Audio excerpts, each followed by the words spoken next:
Yes,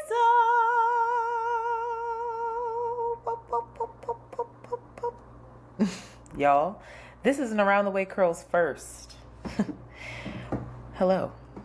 I am by myself for this first 15 minutes of the episode, but rest assured, I will be joined by an amazing guest after the break. But I wanted to start off because one, I read some shit that was fire, and two, we have some voicemails that they're piling up, and I didn't want to go a week without doing them. And so if I start the podcast off by myself, that gives me the opportunity to do them. And I can't say that I'm very comfortable with this. I have no idea how people do full ass episodes just speaking into a mic and speaking to themselves. I'm missing my security blanket very much in this moment. That is Shanti. But here we are. First up, today is Wednesday, the 31st, that I am recording this. And yesterday, Tuesday, May 30th, I had the pleasure of co-hosting a Rock Nation Night of R&B with Mandy B. It was absolutely spectacular. There were amazing artists. Shout out to Matea, Dixon, and Ombre. And it was a really great time. It wasn't my first time hosting anything, but it was my first time hosting an event of that scale. And obviously, I shouldn't say that, but they did not call me. They called Mandy. And Mandy hit me up and was like, hey, they're saying I can do this by myself, but, why not? And basically put me on to game, as she has done time and time again. Nothing new there. And we had a great time. And it was interesting. It was you go out, you do your thing, and you're kind of looking around, and I'm looking around the venue. And there's all these photographers there. So what I really enjoyed about it was, how everything has to be content. Everything has to be of course, as a host, you need to post it later and make sure, you show your gratitude, tag the sponsors and all that jazz. But because we weren't solely responsible for that, it allowed us a moment or some moments to just be present, to just stand there and listen to the artist sing. And I'm sitting there, I'm watching when Mandy is enjoying herself, it's the funniest thing. She's swaying back and forth and singing out loud, and she just looks like this little bitty white woman, I just say. And she's got a smile from ear to ear, and it's so sweet. And I was just watching her do that, oh my God, look at her. These are the moments that people probably don't get to see when, she's on her podcast talking her shit and doing her thing. And then I looked around the room and I was like, damn. Everybody else, I felt there were some people who were present, but mostly everybody's on their phones. Everyone's networking. They're either trying to capture the moment, capture the singers. And I was realizing just how much everybody wanted to make sure that other folks either saw them there, right? That they took up space, that they established that they were there, they're somebody important, and then had the evidence to then post it later to make sure the masses knew that they were there. And I was like, damn, what a prison. This is what I'm thinking as I'm fucking hosting. What a prison that must be. And I wonder how I do that in my life. How often I'm missing out on moments and not fully present because I'm either thinking that I need to create content, or I'm obligated to fulfill some sort of social media, contract with the world of it didn't count if I didn't post it. And so it made me think about my handy dandy this here flesh book that I won't leave. I'm not, this book, listen, if y'all sick of hearing me talk about this book, you're going to have to be sick of hearing me talk about this book. I don't think you are, because everybody's DMing me about it. But it made me think about a part of the chapter Wonder. And I want to read some of it because I actually did the interview with our guests before I'm doing this. And this part came up in our conversation. And so in order to give it some context, I wanted to give this to you all as an offering very quickly. All right. And this is, these are excerpts. So this isn't necessarily completely in the order that the text reads, but I've underlined stuff so that you get the gist. Okay. All right. And again, this is by Cole Arthur Riley. All right. I think awe is an exercise, both a doing and a being. It is a spiritual muscle of our humanity that we only keep from atrophying if we exercise it habitually. Awe is a lens through which we see the world. Excuse me. Machi. Start over. Dyslexia. Okay. I think awe is an exercise, both a doing and a being. It is a spiritual muscle of our humanity that we can only keep from atrophying if we exercise it habitually. Awe is not a lens through which we see the world, but our sole path to seeing. Any other lens is not a lens, but a veil. And I've come to believe that our beholding, seeing the veils of this world peeled back again and again, if only for a moment, is no small form of salvation. When I speak of wonder, I mean the practice of beholding the beautiful, beholding the majestic, the snow-capped Himalayas, the sun setting on the sea, but also the perfectly mundane, the soap bubble reflecting on your kitchen, the oxidized underbelly of the stainless steel pan. More than the grand beauties of our lives, wonder is about having the presence to pay attention to the commonplace. It could be said that to find beauty in the ordinary is a deeper exercise than climbing to the mountaintop. When people or groups become too enamored with mountaintops, we should ask ourselves whether their euphoria comes from love or from an experience of supremacy. For example, whiteness, as a sociological force and practice, loves mountaintops. Being born of an appetite not for flourishing, but for domination, it loves the ascent, the conquering. It is about bravado and triumph. There is nothing wrong with climbing the mountain, for bravado tends to drown out the sound of wonder. Perhaps you've known that person who devours beauty as if it belongs to them. It is a possessive wonder. It eats not to delight, but to collect, to trade, and to boast. It consumes beauty to grow in ego, not love. It climbs the mountains to gain ownership, not to gain freedom. If you want to know if you've forgotten how to marvel, try staring at something for 5 minutes and see where your mind goes.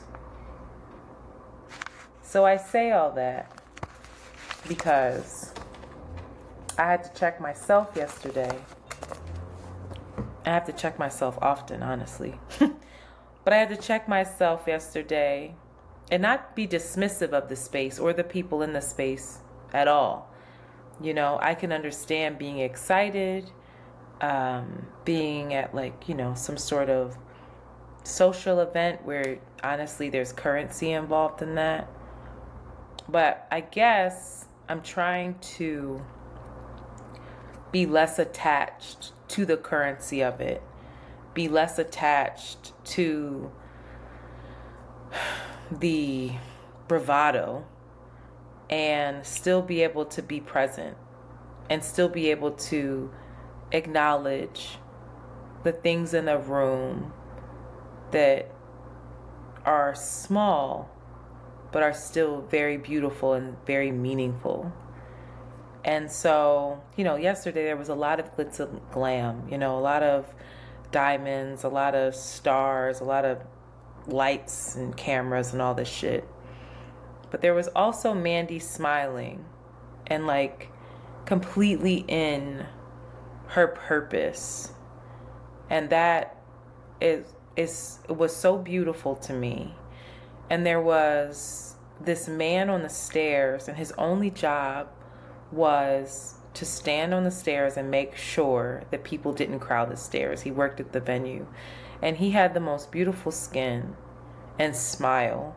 And I remember I was standing by the stairs because the plan was that I was going to announce some of the artists from over there, but it was too crowded, so I gave up. But he was really protective over me, and he was really kind. And he was a young man. But shout out to him if he ever hears this, because I noticed him in that whole room, and I wanted to actively notice him.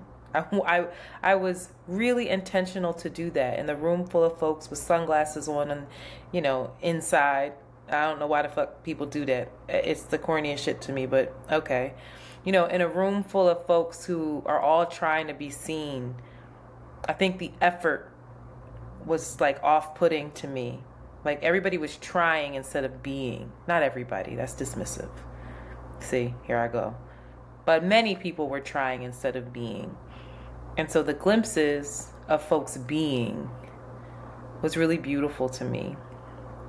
And so I think as I start to enter these spaces more and more, that's what I'm going to actively hold on to. And I think that's what's going to center me.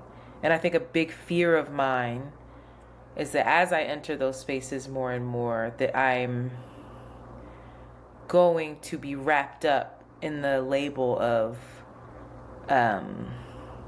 you know, this kind of mixy, social kind of sellout, which is my shit. That ain't nobody else's stuff.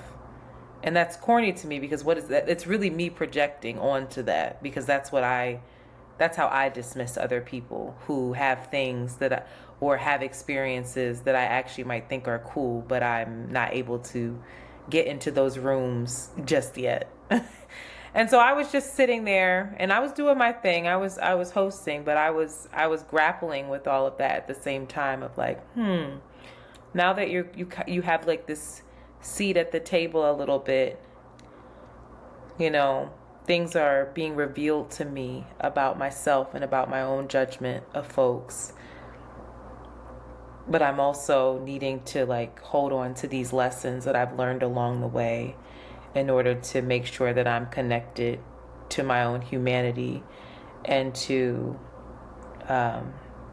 what makes me authentically me and like alive in a way. So anyway, that's that. We'll reference that later as we talk. And the we is, I have brilliant writer, author, mother, dope human lover, Ashley Simpo on, who I've been wanting to talk to for quite a long time, who's like hella dope. So that's going to be after the break. But before we do that, I obviously want to get into some voicemails. And I'm going to do that. Just turned on the speaker. Give me 1 second. Monty, feel free to edit this out as I find the first one. All right. First one up. Here we go.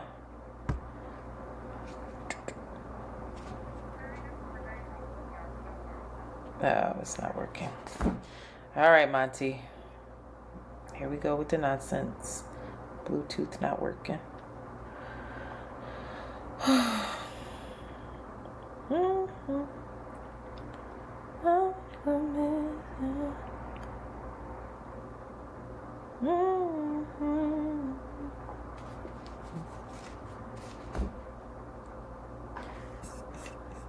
Turn this off.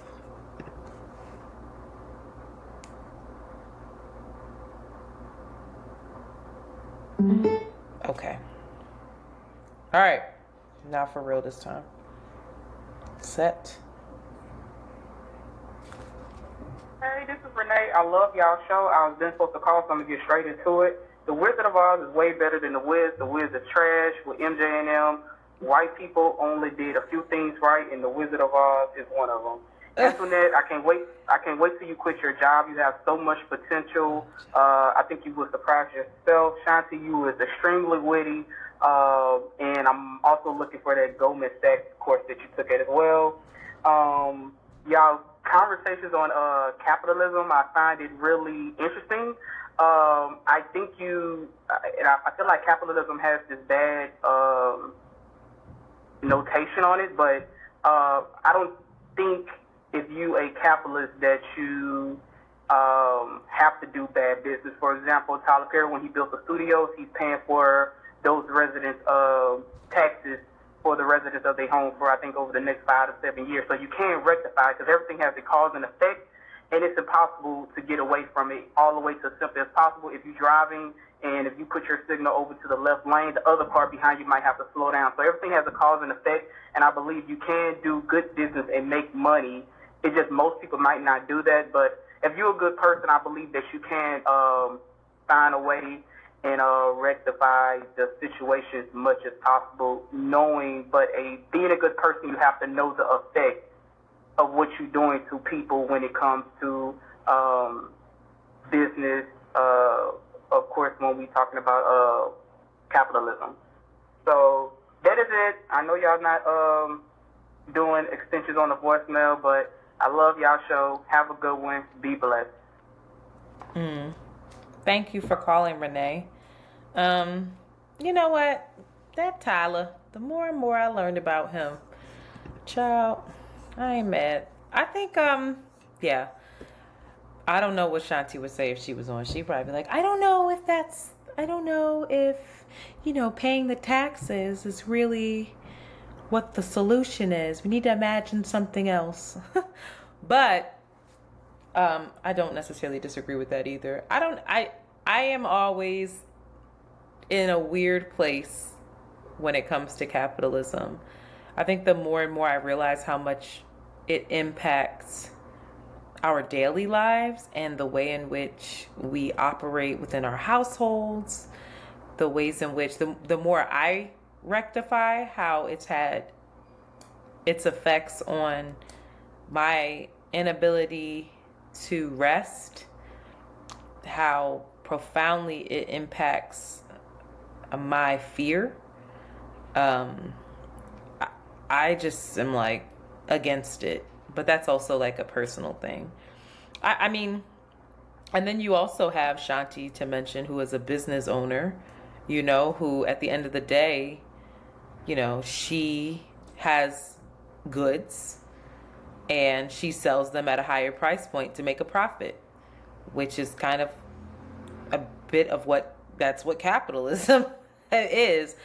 And she touched on that. She touched on how, well, when she's doing that, it's not to exploit anyone else. It's not to harm anyone else. And she's comfortable with her margins. She's comfortable with how she's running her business, how she's paying her employees, and how she's, paying her artists and her artisans who are in her shop. So I do think that there are definitely ethical practices that we can bring to capitalism. I think when we're speaking about capitalism, it's on a much more macro level, and most of the corporations don't operate that way. And I don't know, yeah, you can definitely be a good person and slow down when somebody's turning left, but the Amazons, the Apples, I don't fucking know, child. The Whole Foods, like it's all very interesting how they operate, and their operations feel very exploitive. And I believe I don't want to say it wrong, but that statistic that like the top 10% make how many times more than the middle class? It's just wild. And it's disproportionate, and it's by design, and it's by capitalist design. So when we talk about it, I think that's a fair comment, but I also think that it's something to keep in mind for the listeners is that we're looking at it on that scale. not the poppy store down the street. But fair point. More research and digging for us to do, and maybe we need to be more specific when we talk about it. But thank you for calling, Renee. All right, next up we have this one. Hey Antoinette, hey Shanti, it's Leo again. I called in before, but this is just me again. I just listened to the episode about when you guys were talking about Derek Jackson and everyone else, and especially about Jim Brown. And I like at the end of the episode where you guys spoke about digging into the humanity of them as to why they are the way they are, and what were the factors that had made them behave this way. Because I think something that wasn't said was that people, for the most part, people aren't inherently just bad human beings. There's factors and reasons and traumas and everything else that add up to us behaving and thinking the ways that we do, the why behind who we are. And just for anybody else that's listening, and to y'all too, if y'all haven't read either We Real Cool or The Will to Change, which are specifically about Black men, love, and masculinity, please read those books, because it gives, because y'all mention books a lot, which I love, and also she just talks so much about how in order for our society to be better and for men to be better, more specifically, we have to dive into these subjects and dive into the why behind these things. And just as a avid listener to y'all's podcast, I just really appreciate the dissection y'all do within yourselves and also within these topics that we see, because all these topics are reoccurring and they just happen over and over again, but things don't really change, right? And like Bell Hooks, the name of one of her book, we have to have the will to change, the will to see these things and dissect them and have social commentary like they used to, like way back in the day, and collectively come together and make change. Because if not, then these news cycles will just continue to be just continue to repeat. But I think I'm too much on my time right now. But again, appreciate the work y'all do within yourselves and on y'all's podcast, and y'all have these real, honest, and open conversations. Keep up the good work, ladies. Leo. Y'all, I bang with Leo, yo. Leo, I don't know Leo for real, but Leo and I have had enough conversation via DM that I followed him. Upstanding guy. Thank you for that. I think it's very interesting that voicemail played, because there was someone else who hit us up on Twitter and they said, I'm a new listener to Around the Way Curls, and basically said, I'm about to turn it off because the way that they are kind of they didn't use humanizing, but coddling, I think was the word, coddling Derek Jackson and his behavior is basically like triggering them. And I can understand both sides of it. I mean, I was the person, surprisingly, that said, I don't have it for Derek Jackson. I ain't got it. I don't have the compassion, the empathy so much. I think it's not that I don't think that I should, or I just don't think that that's the role that I can, that's not the role I could play for him. That's not what I can offer him, what I have capacity for. I have a lot of capacity for empathy, especially when it comes to men, because I understand that a lot of the unlearning that men are doing, that they need to do, that is absolutely their responsibility to do, the tools required for that, I think, are just becoming more readily available. And the space to do that is just being offered more readily. So, you got my compassion a little bit there. But for folks, and not even just men, but for folks who are repeat offenders or who don't show any signs of being sorry or having the will to change, I can't force you to do the work. Especially if you're someone out here toting that you've done the work and preaching to the masses, and you're someone that has this huge following. It's one thing to make a mistake, to apologize, to take accountability, and then to do the work to then have changed behavior. It's another thing to, just kind of save face and keep on keeping on with your platform. And that takes a different kind of sociopath in my mind. And once you reach that level, not much I can do for you. I'm not the right person for you. You need help that I can't provide.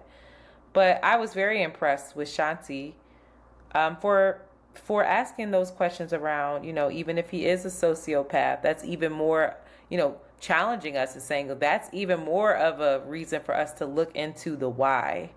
And for whatever reason, I still have resistance. I think the person that I'm really concerned about is that woman. And that's just the way it shook out. It's an interesting turn of events here at Around the Way Curls, because that's not usually how it goes. It's usually me on the other end of that nonsense. So I hear both of y'all, and I think it's a fruitful conversation to have, and something to be aware of for yourself. All right, last voicemail. Good morning, ladies. This is Ashley from Phoenix. I was listening to episode 265, and it struck a little bit of a chord with me in a good way, about talking about the unhoused people who never hear their name or communicate with anyone for long periods of time. And I also relate that to either single people and elderly people that are also in the same predicament on a different end of the spectrum, even though they may be housed. Also just remembering what separates them is just this little thin line of being housed. I do a lot of volunteer work and with the elderly, and I also work with the unhoused during the daytime, and I see the correlations that happen, and I often stop and think, 20 years down the line when I'm single and a spinster, I won't have anyone to talk to. And that kind of struck a chord with me on my way from the gym. Do you ever think about how if you no longer have a partner or close friends that as they pass on or move or just change in their daily life, as we all do, that we may all end up alone at some period of time? That may be grim, but please share your take. Thank you. Oh, child. Ashley. Oh, look at that. Ashley from Phoenix. Ashley, I actually think this is the perfect episode for you to listen to, because I think our guest, Ashley Simpo, she touches on a couple of things here. She touches on, I don't want to spill it. You'll hear it when she talks about it. All I can say is I think about it. I've thought about it. I don't necessarily think about winding up alone a lot with no one to talk to. I do think about ending up unpartnered. I think about, I spend a lot of time alone now. I work from home. I live alone. I'm not partnered. I'm not dating anyone. So there's a lot of alone time that I have that, at times is really welcome, and then at other times it's really difficult. But I think when we start to come to the end, especially I've been thinking about my mortality, my parents' mortality a lot as they get older, and just with the recent events in my life. And I see how lucky people are to have folks around them who love them, to care for them, to support them, to just be a presence with them in the end. Made me think about my grandmother and how my grandmother is in this, she's in a nursing home right now. She's in her mid-90s, and she's not the easiest person to talk to at all. But I haven't called her because it was difficult to talk to her. It was like taking a toll on me. But this message is making me, I need to call her. You're right. How often does she have interaction? How often does she hear a voice that she recognizes? Yeah. I don't know what's in store. All I know is what I have done is create a community around me of people that I love. And, you know, when it comes to my girlfriends in Philly, Shanti, Jasmine, Amanda, Kayla, like, we have talked about it. And in the end, if we're not partnered, or even if we are, we all might have to move in together. We got to take care of each other. We got to look out for one another. And I believe we mean it. So I think that it's really important. And Ashley talks about this, about creating a community around you. But yeah, it's a scary thought. I don't know if it's one that we should think about a whole lot now, but I'd be curious to know how you feel after this episode, after you hear from Ashley on aloneness and love and partnership. Okay. All right. Let's take a break. I just spoke a whole 30 minutes by myself. I'm very proud of myself for that. That was a feat. I miss Shanti dearly. See, aloneness. See? And I'll do my best her now. After these messages, we'll be right back. Boop. Look, this is a workout top that has not been used recently. That's what. Oh, it doesn't look like it. It looks like a dress top. It looks No, cute. it's a little New Balance top. It's sporty spice. Ciao. All right, everyone. Hello. We are back. Well, I am back. And you can hear the soundscapes of Brooklyn. I said we had a special guest here on Around the Way Curls, and I meant it.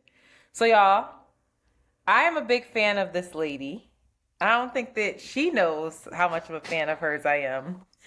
That I used to screenshot her work on the Instagrams. And I'm pretty sure I read an article of yours as well. And I was like, who's this girl? And send it around in our group chat. And so there was a point where I had a group chat and I was trying to implement this, like, okay, these are the things that we're grateful for today, and like be intentional, or either end the day intentionally or start the day intentionally. And so I would, of course, Instagram is life, go to Instagram and look for inspiration, and I will always wind up with you. And so you have been circulating with my little group for quite some time. But ladies and gentlemen, non-binary folks, royalty, kings and queens, I would like to introduce Miss Ashley Simpo. Hello. Hey. Ashley. Hello. Ashley, thank you for being here, first and foremost. I'm so excited to be here. And just so everyone knows, we've only met in person by happenstance once, right? Yes. One time. That was the best. That was the best. I was like, wait a minute. I know you. Wait. Actually rang in the new year together. Yeah. Rang in the new year together. What a way to do that. And shout out to Joel for making that happen. He's the connector. But he really is. He really is. But I like to let people introduce themselves because I don't want to ever define anyone. So how would you introduce yourself? Girl, real simple. Ashley Simpo, writer, author, editor, tweeter occasionally, mama. Brooklynite by way of Oakland, California. Oakland, okay. You don't give me... Well, no, Oakland's different. Oakland, I mean, I'm Northern California, Oakland. I lived in Sacramento for a little bit. It's a little sprinkling of that in there. But yeah, I don't claim them. Wait, so how long have you been over here? I've been in New York so long that people tell me I have to claim New York. I moved here in 2008. Oh, 2008. Yeah. Okay. You've been here for a little while. Yeah, a little bit. I think how old am I? When did I graduate from? I came here for college, so I've been here longer than you. But I thought still you were from here. No, I'm from Philly. I read Philly. Okay. So I got a. My bad. Sixers jersey right now. Ashley. But anyway, yes, Ashley is all those things. But also, you're writing that. Well, first and foremost, Shanti is not here, so you have to come back because a big part. In the background. I'm so sorry. Look at What? him. There's nothing. Nothing is wrong. Yes, baby. Okay. Oh my God. This is for Roblox. Oh, for Roblox? Yes. Pause and get him his Roblox. He was like, now. "Can I get screen time?" And the fact that you have no pants on. All right. I'm so sorry. No, you're pants for me. It is. There's literally. I was just about to say. Ashley is a mama. Big time. And so you have to come back to discuss Black motherhood. Absolutely. With us because Shanti has requested it. She wants it. And I really, something that I did not know that I was looking up, I said, wait a minute, you wrote a book on how to discuss divorce with your children? Yes, One, ma'am. I did not know you were divorced. Yes, ma'am. I said, what? For real? Yep. First of all, I thought you were like, like 30. I said, damn, she's divorced already? Already? Girl that lived. Girl, and I looked and was like, is she older than me? I couldn't believe it. I'm older than most people. Girl, you look amazing. Oh, thank you. Can we just start off with that? Can we start off? Because when I reached out to you and I was like, what are you thinking about? What do you want to discuss? And of course, my Libra ass, when you talked about love, I said, boom, there it is. Yes. But I was really interested in this book because it was something, I'm a product of divorce as well. And I feel like it was something that would have been helpful for me. And it's, I'm sure, helpful for a lot of young people. So how did that come to be? So the company is a Kids Co. They're now Kids Co. And it was a company founded by a Black father and named Jelani Memory. And he started with a book that he wrote for his children. He has like multiracial family. And he wrote a book called A Kid's Book about Racism. And so then it kind of took off. Right. And it was the style is like, just keep it real. And break it down so that children can understand. And so then he started this company where he worked with authors to talk about lived experience topics they have experience with, ranging all the spectrum is very wide. They have books on sexual assault. They have books on, bullying. They have books on kindness, just all kinds of different things. And so I actually was looking for some kind of resource for my son because, I'm divorced. He was 5 at the time, 6. And he was starting to ask different questions about me and my ex-husband's relationship. Why are you divorced? Like different questions. And I actually went looking for a resource and came across a Kids Co. and didn't see any topic on divorce. And I sent a message like, y'all should talk about divorce. And Jelani reached back out to me. He was like, you want to talk about it? Because you're divorced. Maybe you can speak to this. And so that was kind of how that happened. And so I ended up writing this book that just kind of is a reflection of the conversation I've had to have with Orion about our family. And it's really just about, the fact that families look differently. And I really wanted to normalize divorce. I didn't want my son to grow up feeling like an anomaly. I felt like an anomaly. I'm sure you can relate. And so yeah, it's been an interesting journey because people approach that topic very carefully and with a lot of fear. So I just wanted to just kind of talk about the elephant in the room and help kids and parents kick that off. It's a really tough conversation to have. So yeah, I feel like a lot of people approach it with a lot of shame too. I know that I had my parents stayed together for longer than most. Yeah. And so when they finally did separate, I was still impressionable. I wasn't in high school yet, but I was like on the older end of it. And then it was also tricky with who they got with after the divorce. It was like, wait a minute, a little too close to home. But I remember feeling like, yo, we weren't this, and now we are. Like, now you're the parents that you come to the school function, you're sitting on the other side of the room, you can't speak, everybody sees it. And it was incredibly disappointing, but my parents didn't really talk about it in the sense, I could tell that they were ashamed a little bit by it. And so when I hear you say you wanted to normalize it, I'm sure there's going to be some people who hear that and they're like, no, that we're breaking up the family, this nuclear family. I've had so many conversations about the goddamn nuclear family and the fact that, like, I know can't speak to everybody's situation, of course, but I mean, a lot of that shame comes from how society, like, disowns you once you opt out of that for whatever reason.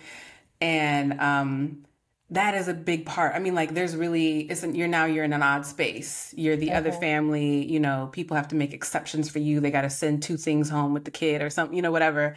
The world just is not set up. The society is not set up for that. And so you already feel like you're out of place. And so to me, I feel like it's society that's the problem and not relationships fluctuating and changing and growing. And I would love to live in a world where we could just accept that not every relationship is meant to last, 85 notebook years. And like, sometimes people have to make changes that are best for them.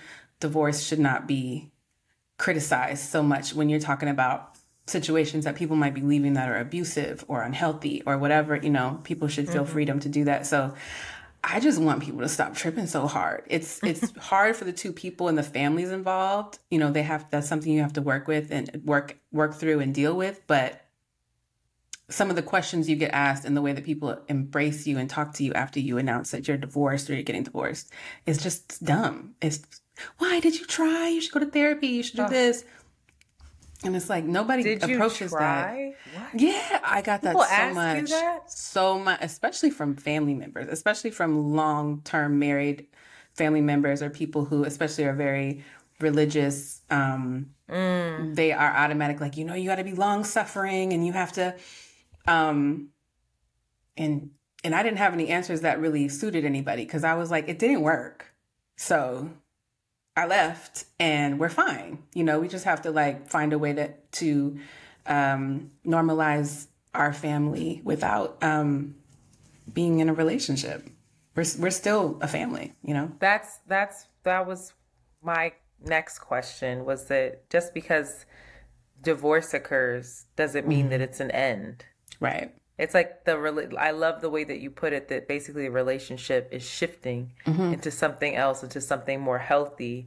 But it sounds like for you, which is really beautiful, that there's still very much a family dynamic. There's still very much a relationship. And, at the end of the day, if you have your baby, Orion, that you 2 are going to be in each other. You're a family for life. We're going to share grandkids. Right. That's right. Like, that's it. And you're going to share space. You're going to celebrate Orion's wins. You're going to, shepherd him through his, I don't want to say losses. That's not the word, but all of maybe. Them. Yeah. Sometimes. He came home with a busted finger from soccer the other day. Dad dropped him off. We talk about how to approach challenges together. We show up for him as a united front. We talk about how we're going to discipline if there's a situation we need to deal with. And that is a product of work. So a lot of times when I talk to people who are maybe thinking about divorce, I always want to remind them, you are not going to end this relationship because you have a child together. You still have to deal with each other and find love there. And find love there intentionally. Intentionally, yeah. Exactly. There was a post of yours that I'm going to start getting into your posts now because I want to ask you about how, listen, you're going to come back when Shanti's back because Shanti talks about this concept a lot, that when you did divorce, I believe that you found a roommate and a person to move in with. Yes, but we can't talk about it now. No, that's a big one. Be mad at me.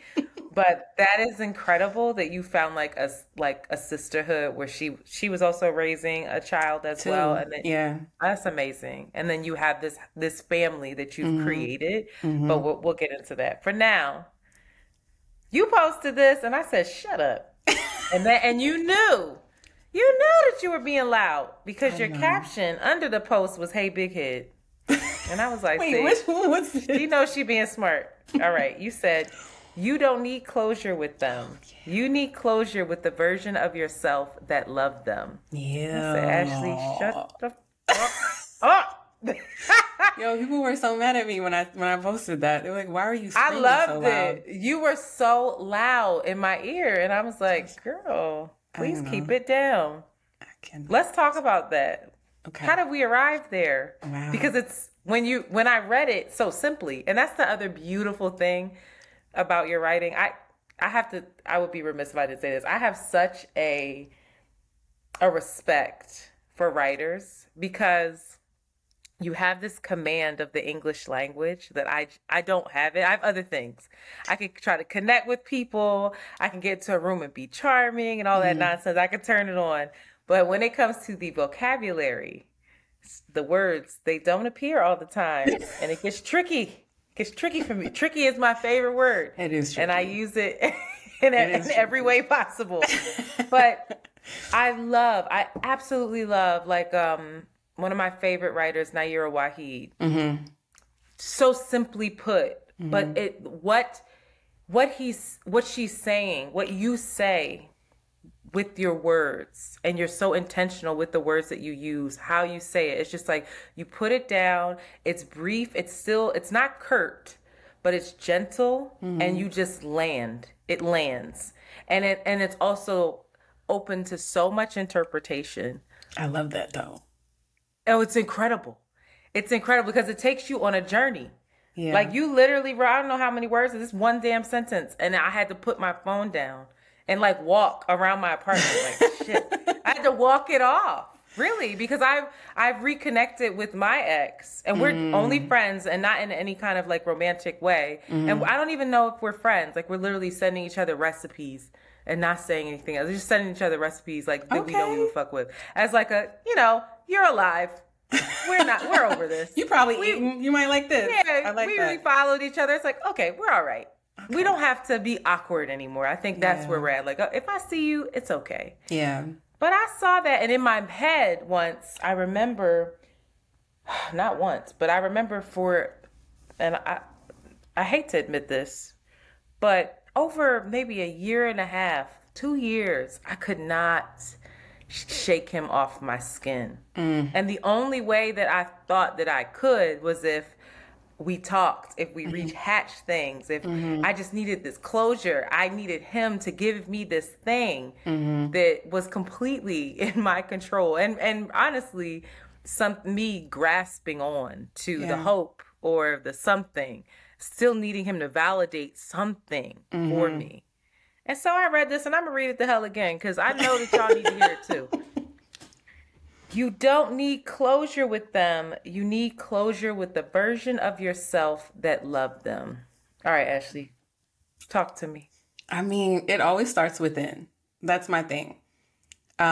This really was derived from my own relationship shit, past relationships, thinking through them, working through them in therapy. Honestly, this was a result of, I'm going to be real vulnerable right now. I am completely disassociated from my father, but he will send me emails every so often. I've blocked him. It ends up in my spam. So on the occasion that I might go through my spam because I'm looking for something, I might see an email from him. And it's really difficult for me because this is somebody that I no longer love. I had to let go of. And I think it applies to any relationship that you've had, that you held space for and that you have to let go of. And I think a lot of times we think that that person can give us some answer of like, why did you do this? Or why are you like this? And they might be able to, they might not. I think a lot of times those kind of conversations are unsatisfying, at least in my experience, because you want someone to say something so that you can wrap it up with a little bow and then you can like put it away. And I just find like so often it is our own anger with the part of us that wanted that, or the part of us that was vulnerable with them, or the part of us that loved a version of them that maybe just wasn't true, was not a real, representation of who they are. And it's kind of like, I feel like for me, I had to accept that you can love someone, and it can rest in the past. You can let it go, but you have to really just like sit with yourself and why you're holding on to it. That person does not have the key for you. And so I think like for me, it was about changing the power of what closure really means. I've never been able to get like closure with my father. I've never been able to have a conversation with him where I'm like, okay, I understand and ever, never. And I never will. And so for me, it was about just accepting that, it was okay to love that person. And I was doing my best and I was showing up and I was giving the love that I thought I was supposed to give, whether that was me as a child or relationships, me as a partner in the past. And not being ashamed of that and letting it go and being okay with letting it go. I really do think that we can't necessarily seek our healing from other people. We can't seek the answers always from other people. It's always within us. So that was really just about flipping it around and asking yourself what you needed from that person and what you need from that person now, and finding ways to give it to yourself instead of waiting for that person to like fill in these gaps that you feel like left. Because at the end of the day, you made a choice with that person and you made intentional choices. You know, if it's a relationship you're trying to get past, you showed up intentionally and loved that person and you made choices to show up for that person.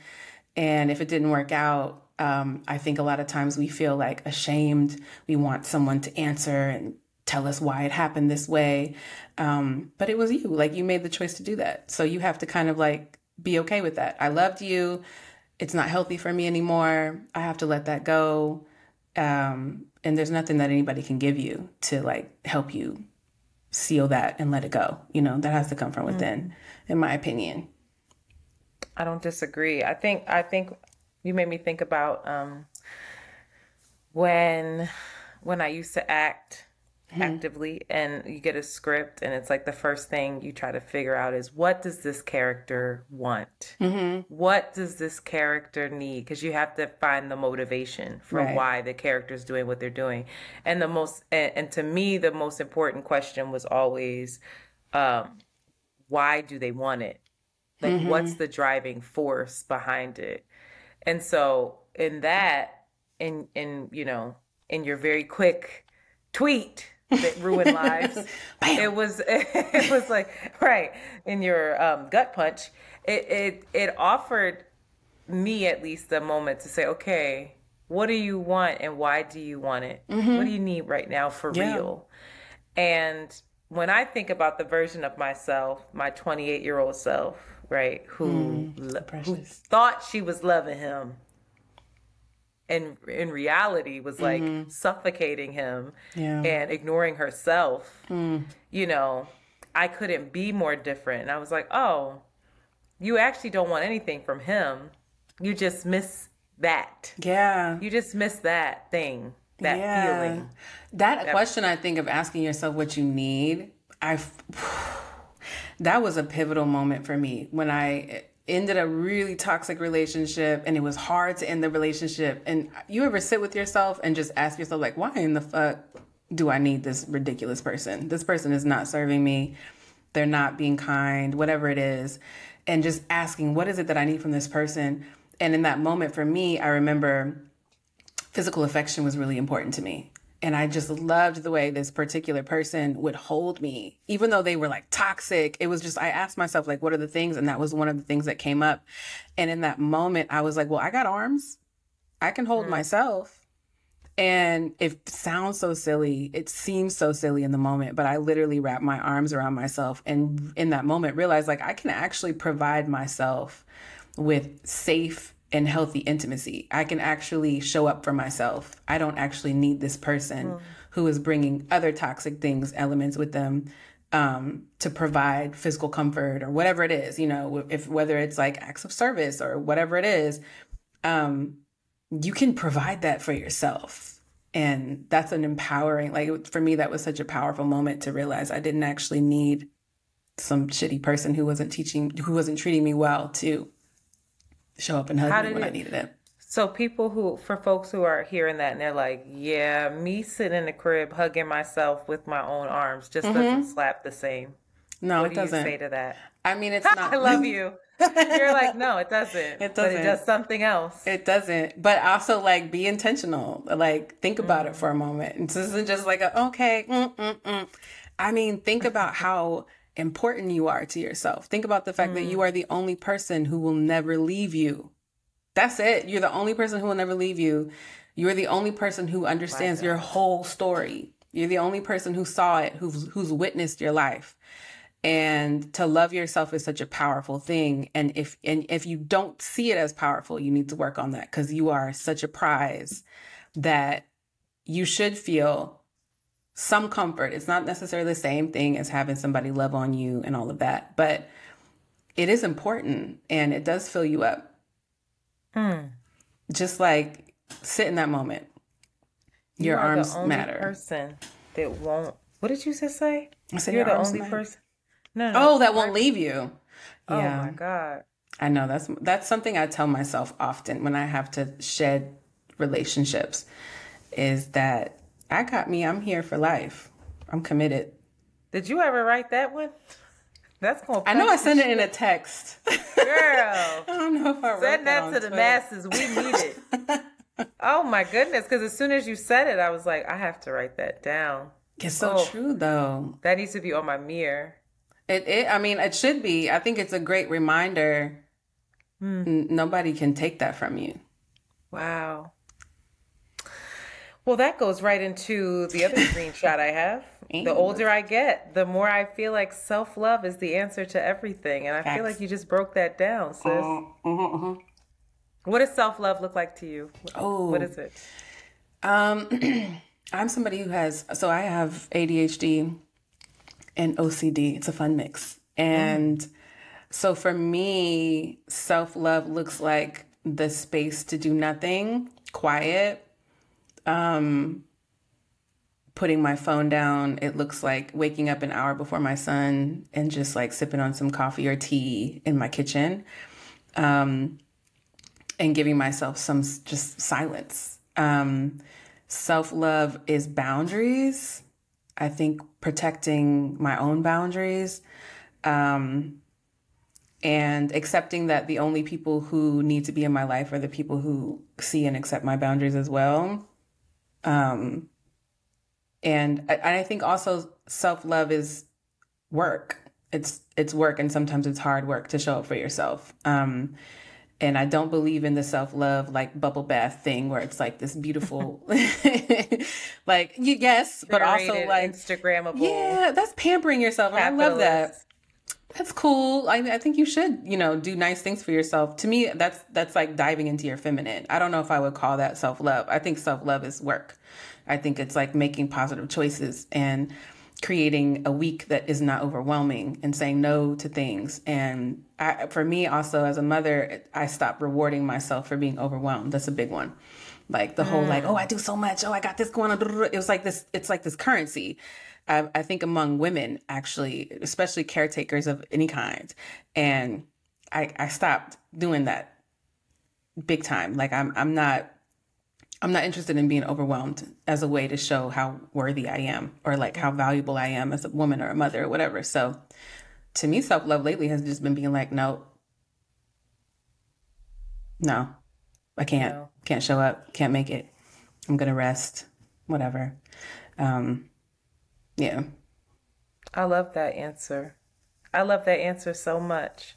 I love it's interesting that you say self-love is work, and then you're also, but it's very much attached to rest and restoration. I'm like, and you hear those two things and they don't normally make sense together, because usually the way I think about rest is like it's the absence of work, no work. Right. I'm just, I'm just giving in to my impulses. I'm just sitting there, probably lazy on the couch, maybe cheating, having a cheat meal. I don't fucking know. But actually, like, is that self-love? Is it? And I love that it sounds like you're like, well, when I'm the best version of myself, when I'm making good decisions, that's when I'm really caring for myself. And if you think about it, if you're loving someone else, that is also the case. You're helping them become the best version of themselves, and there's an accountability factor there. And so while it's work, it's still like a peaceful kind of thing where it doesn't have to be like that you're taking it all on, right? Where you're overwhelming yourself, right? And it's like burdensome. But yeah, interesting. I think it's great the that bubble bath self-love is it's good. I like the bubble bath. I do. I take a bath every day. Oh, you do? Not a bubble bath. I take a bath every. I got in the house last night after an event at like 3 a.m. I saw you on Instagram stories, so you got a lot going on. You know what? And we're not gonna celebrate that. No, I'm just stating it. I'm in that in between phase. I'm not quite where you are, where you were like, yo, I'm leaping, and I'm doing this. I'm an artist full time, baby. Look. I'm not there yet. Still got my 9 to 5, but I'm also chugging along this you have a lot going on. Creative space. So yeah. But I love the idea of like another thing. Because this self-love is really important to me, because people ask us like, well, how the fuck do you love yourself? And I'm like, girl, I don't know. How do you love other people? Like, right, do it for yourself. How do you love other people? Turn it around. That's it. If you turn it around, it's really that simple. Yeah. But your love languages, do that. It's so hard to do. It's for whatever reason, it doesn't compute. There's a disconnect there. Well, I think we need to like work on prizing ourselves the way that we do other people. We think, oh, this person loves me, this person likes me, and it's such a it feels like a prize, and your own love for yourself, your attention on yourself, whether that is preparing a week that's not stressful, whether it's preparing a bath, whether it's cooking for yourself, whatever it is that you need. I think that has a lot of value, and I think it is like feeling your own love as you give love. You get to experience giving love, which is awesome, and you get to experience feeling love simultaneously. I think that's great. Yeah. But it's work. Something that I want to talk about, and I got to finish the chapter. I'm sure you know her. I'm obsessed with this lady. What's her name? Cole Arthur Riley. Oh my God. All right. There's a book that you need to read. I know the listeners are like, if she mentions this book, she's so hyped about reading a book. But it's called This Here Flesh. Okay. Oh, have I never? Wait. It's going to change your life. And really? I'm going to text you a couple excerpts, and then you're going to say, oh, yes, yes, yes. Oh, please do. I want to read this. I love a book that changes your life. It is like, it's like a devotional. It's interesting, though, because she writes from a lens of a Black woman who's not very much. It's not like big Bible thumping kind of stuff at all. But she is definitely like, she loves Christ. She loves Jesus. But she grapples with that. She's like, she's very aware of the, what is this? What is the word that I'm looking for? Help me. Of the, I'm going to say tricky. That it's tricky because of our, see, not a command of language. It's compulsive. That dynamic is tricky based off of our history, based off of ancestors. And so the way she writes, though, she has this chapter on wonder that I have been trying to finish, but it's like every couple of paragraphs I have to put it down and sit with what she said. And she talks about, like, a lot of people will, go and go to the Himalayas and go to all these extravagant places, but they can't sit still and just look at the grass and see the beauty in that. Yeah. And she's like, there's beauty in both, but part of the reason why we can't see it anymore is that we're so basically hung up on Instagram, on showing everyone how grand something is, that we're not, it's not something that's connected to us anymore. And so it's one of those things, it's like, would you go if you couldn't post it? Oof. And so I feel like a lot of that self-care stuff now, we're like, is it self-care? Because you're literally taking your phone and putting it in a different part of the room to get every angle before, like, you're getting in the tub, right? Putting your phone up, and then getting out of the tub, drying off, taking the phone and putting it somewhere else in the damn bathroom. The effort. This is too much. This is a full-on production. I don't want to shame content creators, but this morning I woke up, and I've been meaning to do this for a while. It's like do like a day in the life of a co-parent. And so I keep meaning to like record it. And I started out good. I was like, okay, a little bit of video content. And then my son got up and gave me a hug, and I was just like, I'm just in it now. I can't be alive in that. Yeah. I was just like, we're here now, and I don't want to fix the phone or whatever. No, I think that's just, I don't have the content creator bug. No. And listen, a couple of my very good friends are content creators, and I make fun of them all the time.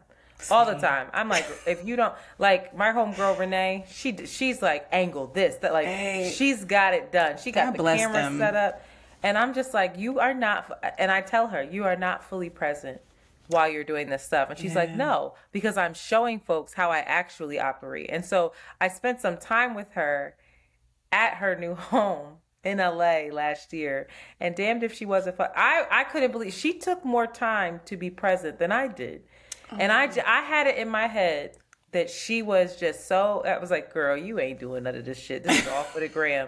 This girl's getting up. She's drinking her tea. She's sitting outside. She's like, now there might be one day where I have to work to show it. Right. Because that's how I'm, actually paying my bills. Yeah. But like, she really takes the time to do it. So I'm Miss Judgy. I'm a damn, judge and jury Libra. It's tricky. But...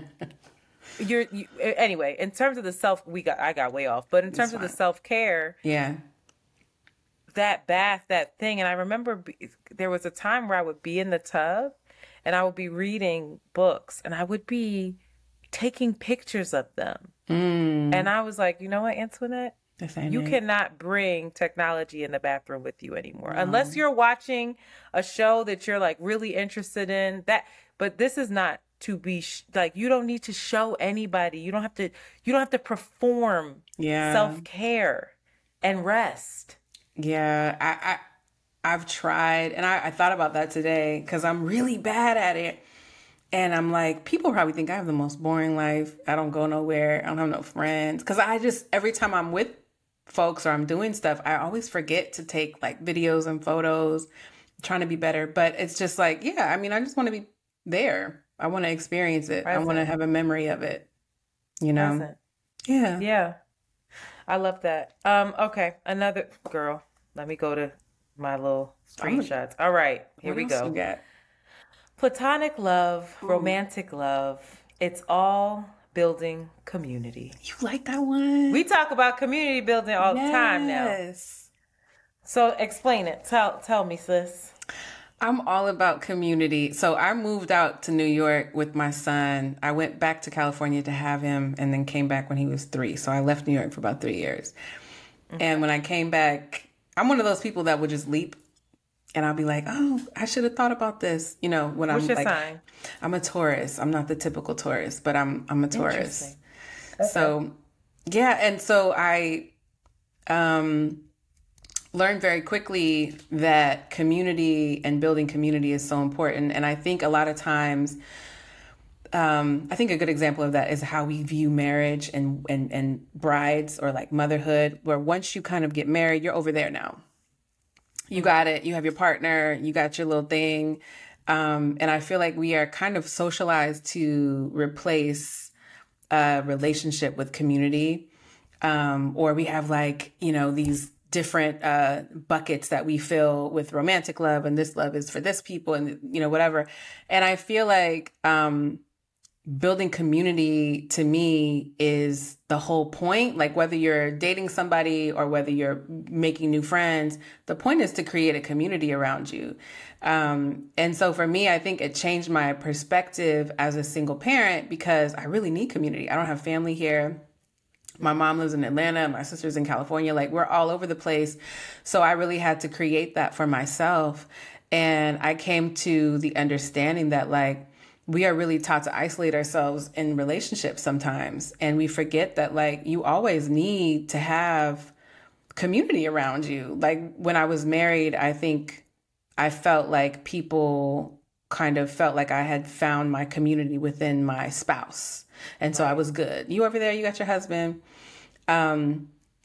Meanwhile, you know, it's so isolating though. You know what I mean? And like, I wonder sometimes if maybe some marriages wouldn't be so difficult if we didn't do that to people, or even motherhood. Like once you have a kid, all right, she over there, we'll holler, we'll come see you, we'll come see the baby, we'll drop off gifts, you know, whatever. And I think that, I think it's really important to find the people who you can love, friends you can date, lovers you can be homies with, you know, like that's all community to me. And I think it's really important. So for me, my family in New York is the collective of friends, and, you know, a lot of people who were in the room New Year's, you know, Day. And like,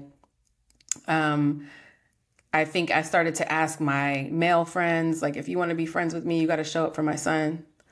If you want to date, I love that, Ashley. If you want to date me, you got to show up for my son. You cannot be a passive auntie. Aunties in my life babysit. They hang with my kid. And just kind of seeing it that way, I think changed a lot. It gave my life more ease. I feel supported. I feel like there's more people around me and my son.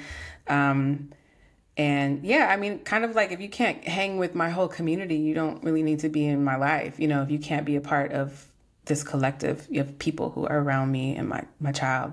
It's an ecosystem. It is an ecosystem. And I don't think I could survive, especially in a city like New York, without it.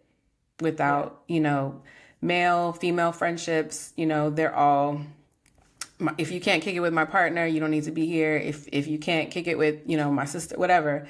So, and I think sometimes that gets lost in like when we search for partners and we start dating. I think we forget that we're actually like auditioning community members. These are people who are going to like know your other friends and your family. And like, that's a big deal.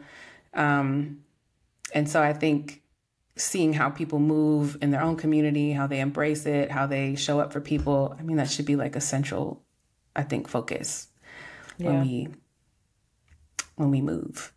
So yeah, that was, I think when I wrote that, I was really just reflecting on how I have managed to curate this wonderful community around us, and how interesting, because I was pushed to do that. I had to do that. Otherwise, I'd be alone in this. And I feel like I have a lot of conversations with women who are thinking of leaving their husbands. I think it's just like a result of the book, the fact that I talk about divorce a lot. I have a lot of conversations with women who are on the brink of like leaving. And I always say like, you're going to have to learn to build community now, because society taught you that your husband or your spouse was your community. But like, if you are going to be a single parent, you're going to have to make community. I think everybody needs that though, parent or not. Yeah. I think you should have a community of people who support you, a chosen family. You know, I think that's vital. It is. I think back to me when I was, well, me, not even when, but it doesn't even have to be think back. It's more like me when I am not at my best is when I'm isolated. Is when I'm just, when I don't feel seen, when I don't feel loved, when I don't feel supported. Oh, I'm flailing. I'm flailing. And it's not even, and it's very simple things. It could just, and it's not even that I need to discuss anything with anyone, or I just need camaraderie. Yeah. You know, and it is an energetic exchange. It is an exchange of love. And I was thinking back to me, especially in some of my worst relationships, whether they were with lovers or whether they were with just friends, where I was a bit isolated within whatever that relationship was. And or, you know, that person they didn't really come around my full community, and it was fragmented in a certain way. And that's always something that I look out for with my people. It's like, that person don't really come around too often, or you don't feel comfortable bringing them around, or like, I make fun of Shanti all the time because she has a lot of different pockets of friends that she never brings together, like ever. And I'm just like, she's like, oh yeah, you're my best friend. And then she'll say something. Oh, this, well, I was out with friends. I'm like, well, what friends? She's like, oh, you wouldn't know them. I'm like, what? Why? And so she's just like, I don't mix. I don't like to mix, because she's very eclectic. So she'll have like a certain group that is like this way. Yeah. A certain group, and she will bring me around sometimes, but I mean, we don't live in the same city, so it might be different. But I always think it's so interesting. But she's the person that I know I can bring anywhere. Whatever group I'm in, and this leads me to my next thing. Shanti is really so easy to love, I think, because you wrote something, and it's right here. It says, stay curious about the people you love. And she is curious about everyone. I love that, like, so much. Truly. Like, she's not just trying to make conversation. She is genuinely, and it's amazing to me. Like, when I watch her step foot in a room with like people that you would think she has nothing in common with. She probably doesn't, but she's fascinated by how they have nothing in common. She's like, so tell me about this. Tell me about that. You know, I'll never forget, she came to my house for a Super Bowl, not my house, my mother's house rather. That is still referred to it as my house. With my mom's family, all white room. And it's my mom's husband's family. And he's 16 years her senior. He's very buttoned up. He's a very specific kind of Irish man, okay? And his family, you know, they're very buttoned up, and most of them don't watch sports. They don't yell at the TV. And I'm sitting there myself, you know, where I'm like, I'm loud, I'm boisterous, I'm screaming at the TV. My mom, if it's her and I, she's that way. But she's very aware of like, okay, my husband's family's here. I got to present a certain way. So she's on her P's and Q's, and Shanti's there, literally doesn't know shit about sports. And she's just talking to everybody, I am like, I've never even asked these people this question. And I was disappointed in myself. Like, what does that say about you? Like, do you walk into spaces where you assume that you know so much about the people that you're around? Yeah. That your curiosity, maybe your ego's a little inflated. Yeah. And so your curiosity isn't there. Yeah. And how loving is that? I do feel like curiosity is sort of like the absence of ego a little bit, because you do have to like assume you know nothing and just embrace that and be like, okay, I don't know.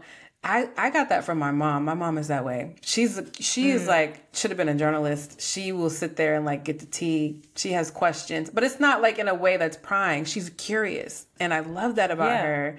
And I love people who are that way. I have anxiety. So I'll ask you questions if I feel comfortable. If I ask you questions, I damn near love you. Okay.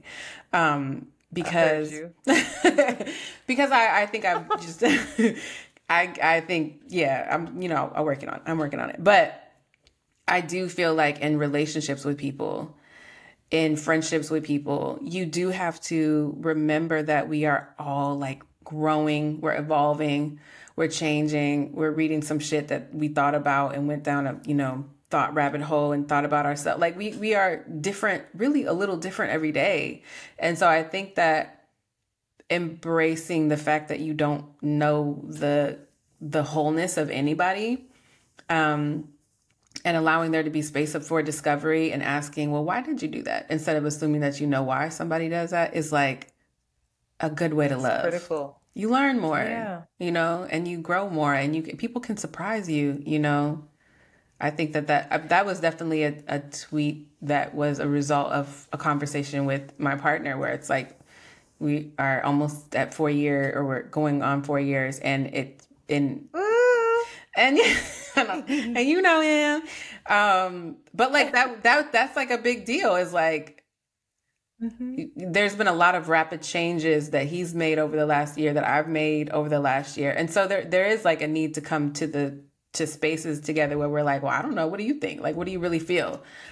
What have you learned about yourself that I don't know yet? So yeah, I think that's definitely like a form of love, big time, just to be asking questions. I mean, I'm still working on it in like a crowded room of people, but in terms of like my relationships with friends and in my romantic relationship, I think it's, don't But assume you know everything. maybe for you though, when you go into the crowded room, just you showing up is the curiosity because that's not your Yeah, default. true. Yeah. Just most people, a lot of people wouldn't even go. I be hiding though. I have anxiety. But you showed up. Like Yeah. seriously.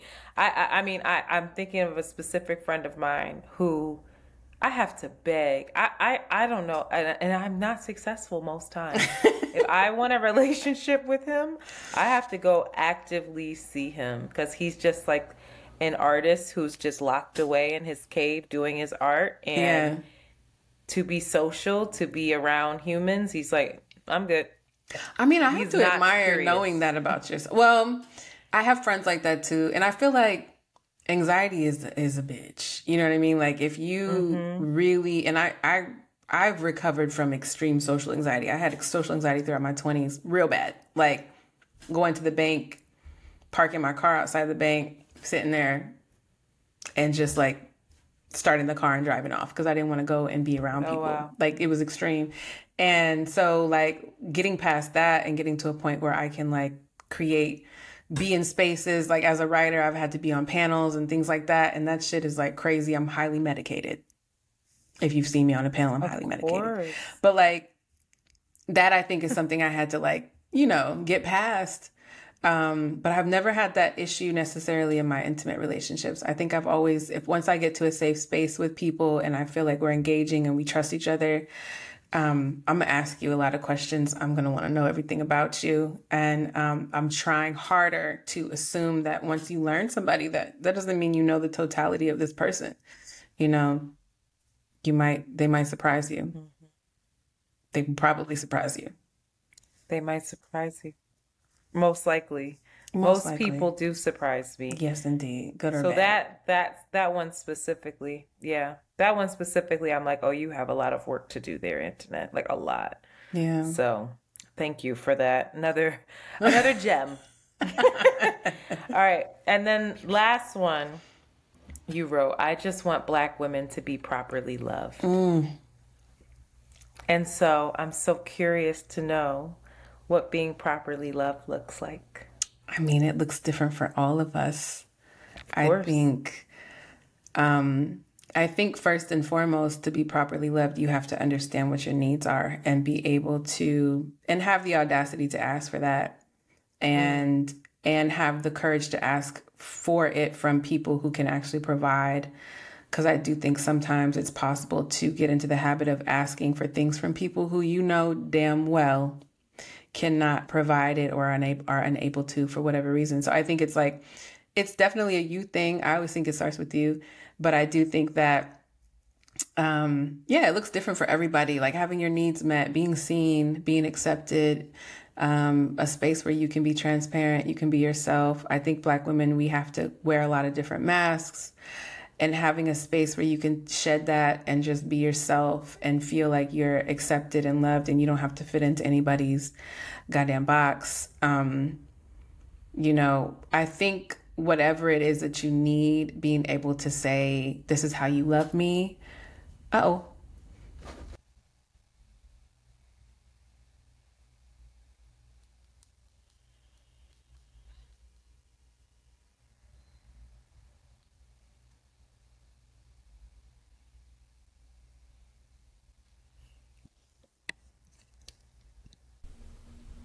Uh-oh. Are we okay? Yeah, we're okay. The Wi-Fi was going crazy for a bit, but was it my Wi-Fi? I don't know. I can't really tell. Where did I lose you? Do you think you can just start from the beginning of that one? Yeah. What was the question again? What does it look like to be properly loved? Monty, if you can cut to this answer. Sorry, friend. No, it's okay. Okay, so I think being properly loved starts with the ability to properly... Oh, wait. It's doing it again. Uh-oh. Wait, Ashley. Okay, I'm waiting. Oh no. It's okay. No, we're almost there. I'm okay, and I have cushion, so don't worry. I'm fine. My kid is in Roblox land. Okay, hold He ain't on. worried about us at all. Is your Wi-Fi good? Because mine is fine, but can you hear me? I can hear you and see you. You're a little pixelated, but I can It's the see last you. one. Can you hear me okay? No? I can hear you. I can hear you. It's just every time you start to keep going, then it starts to act up. It says it's uploading. Is that hurting the situation? Being Yes. uploaded? Yours is Oh. uploading? It says uploading, yeah. Uh-oh. Does it say uploading? Oh no, uploading is fine. Okay. It does it in real time. Okay. Okay. All right, let's try. I think we. You want me to ask you again? Oh. I can ask you again. No, it's fine. It's fine. Okay. I think self-love is a product of understanding what you need and being able and having the audacity to ask for it. And so, like I said, I think everything really starts within. And so being properly loved is just like whatever you need. But also I feel like, I really do feel like we have to like be able to understand that we are deserving of exactly what we need. And so some of that is like, yes, that sounds like I'm saying y'all men or whomever need to get your shit together and love Black women properly. But I think that it also is that we have to be able to say, this is what I need. This is how you show up for me. And knowing that we're deserving of it, because if and when it does show up, you have to accept it. Otherwise, it doesn't really matter. So, I just really love to see Black women being, seen. I love it when Black women are, their beauty is appreciated. Bodies are appreciated. Minds, ideas are appreciated.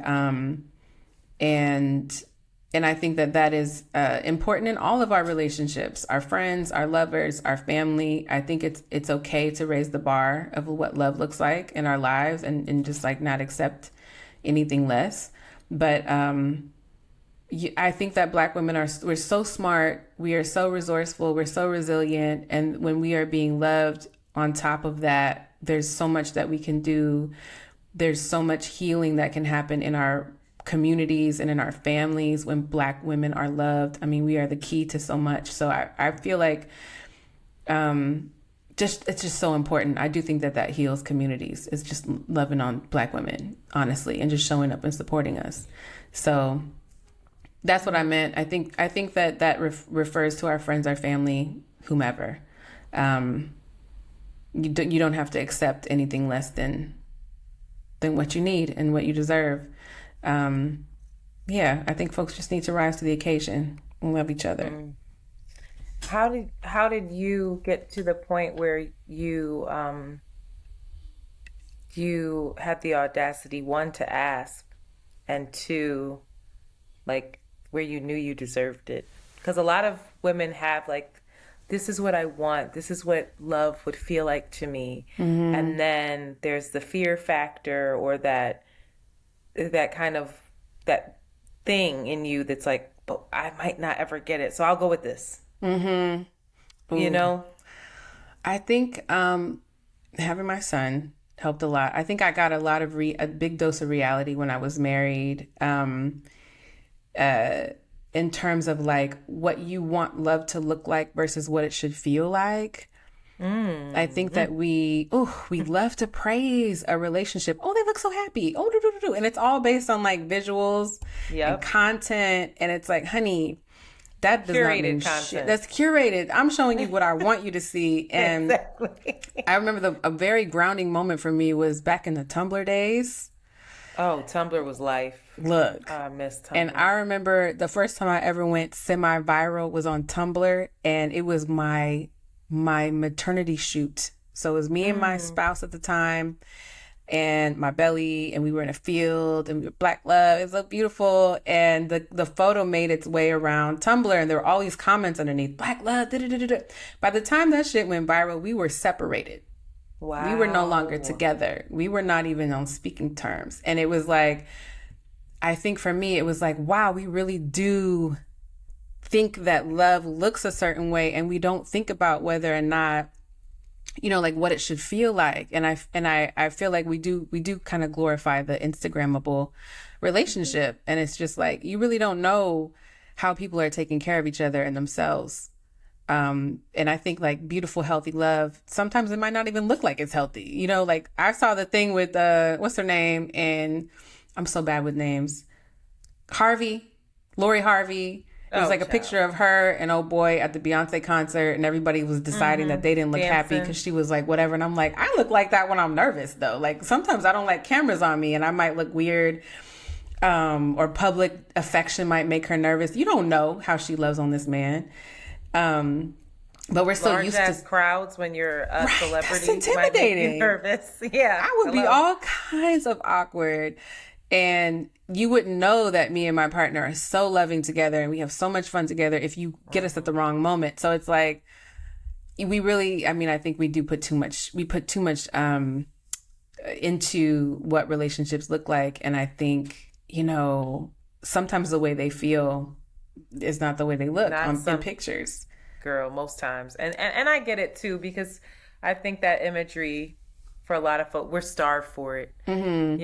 It's not intentionally given to us by the mass media. So it is beautiful. You're just like, oh, that's beautiful. I want to celebrate it. Yeah. But also, and you don't also want to be the person that sees that like they probably not even happy. No, I'm not raining on anybody's parade. I think I just make space for the fact that like they're human, and a beautiful relationship comes with all kinds of painful moments. You know what I mean? And it's not going to be captured in a photo. I just don't want people to think that like, if a relationship is inconvenient or painful, or there's something you have to deal with or work through, that's wrong. I mean, it's okay to do the work of sustaining a relationship with somebody, whether it's a friend or a lover. So I don't know. I feel like the whole photo thing and the way that we're so, focused on what things look like can be a detriment sometimes when it comes to relationships and love.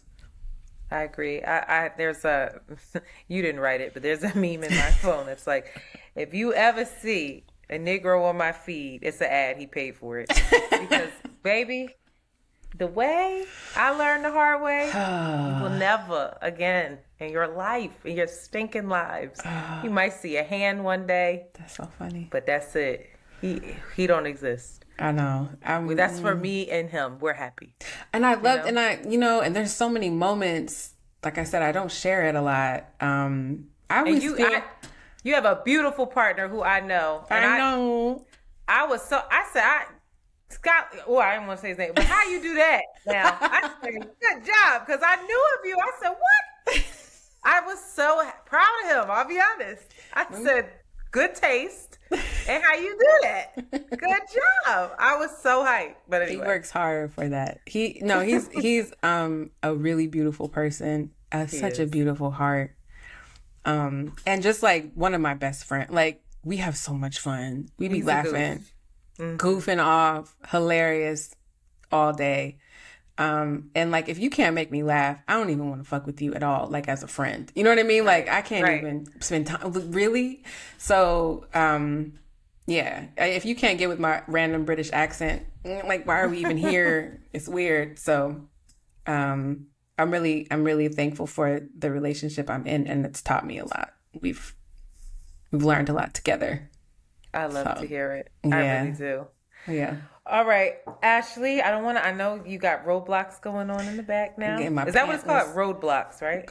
Girl, Roblox. Even I don't know. I was telling my son today, you can get on Roblox, your game. You gotta say it real fast so they don't realize that you don't know what the hell you're talking about. Because I don't. I'm like, that's hilarious. Here's your allotted time for it. I have to brag on you a little bit though. First, I need you to tell people where they can follow you. Please push whatever you want to push. Yeah. Put all the things out here. But you need to brag on yourself a little bit, because I'm on your website, which is beautiful. I'm bad at that. You can play if you want to. Come on. I'll be on Twitter and Instagram, Ashley Simpo. You can find more about me at blackashley.com. Yes. I have a book called A Kid's Book About Divorce, which you can find at akidsco.com. And I don't know, that's it. You can maybe find her writing in the New York Times, Crown Magazine, Marie Claire, USA Today, Mother Shondaland, Parents. Girl, don't play. That's right. She out here doing the big things. I do. Yeah. Do you have time for, do you have 5 minutes to do our raggedy rapid fire questions? Oh, yeah. Oh. All right. So. I'm scared. Let me take a sip. We're going to have they're not that bad. So we have I'm going to present you 2 options, this or this. Okay. And you can only choose one option. All right. You can't tell us why, you can't explain, and you got to go as fast as you can. Okay. All right? All right. Ready? Yeah. Okay. Malcolm or Martin? Malcolm. Generational wealth or familial happiness? Familiar happiness. Jay or Nas? Jay. Mac or Sephora? Sephora. Palestine or Israel? Oh! Come on now. I don't even know. Okay. In the light or in the dark? In the light. Yeah, in the light. Prince or Michael? Prince. Sweet or savory? Savory. Trader Joe's or Whole Foods? Trader Joe's. Voodoo or brown sugar? Voodoo. Family or career? Family. A seat at the table or lemonade? Oh, lemonade. Evolutionism or creationism? Evolutionism. Nicki or Cardi? Cardi. Jollof or rice and peas? Jollof. Missionary or doggy style? Oh! Doggy style. Protection or pull out in prayer? Pull out in prayer. Ciao. Is it Uchi Wally Wally or is it one mic? It's Uchi Wally. Love Jones or Jason's lyric? Oh, Jason's lyric. Sir or Rumi? Sir. Lisa Bonet or Nia Long? Lisa Bonet. Bell Hooks or Audre Lorde? Oh, Bell Hooks. Nuck If You Buck or Annie Up? Oh, Annie Up. 9/11, inside job or terrorist attack? Inside job. Make your man a plate or have him get his own? Make your man a plate. Rihanna or Beyonce? Rihanna. Don't come for me. Biggie or Pac? Ooh, Pac. Teddy Riley or Babyface? Babyface. Jill or Erica? Oh, Erica. All the way. Brandy or Monica? Brandy. Read the book or watch the movie? Watch the movie. Oh, not the writer. Sundress or sweatpants? I'm obsessed with sweatpants, baby. Toni Morrison or Alice Walker? Oh, that's hard. I'm going to go with Toni Morrison, though. SWV or Escape? Damn, SWV. Flats or drums? Flats. Netflix or Hulu? Netflix. Travel back in time or travel forward in time? Forward. Buy stocks or buy flights? I'm going to say flights. Prove your point or pray for peace? I'm going to prove my point.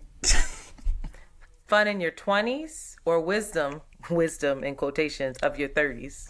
Wisdom of your 30s. And finally, love and light or money and dicks?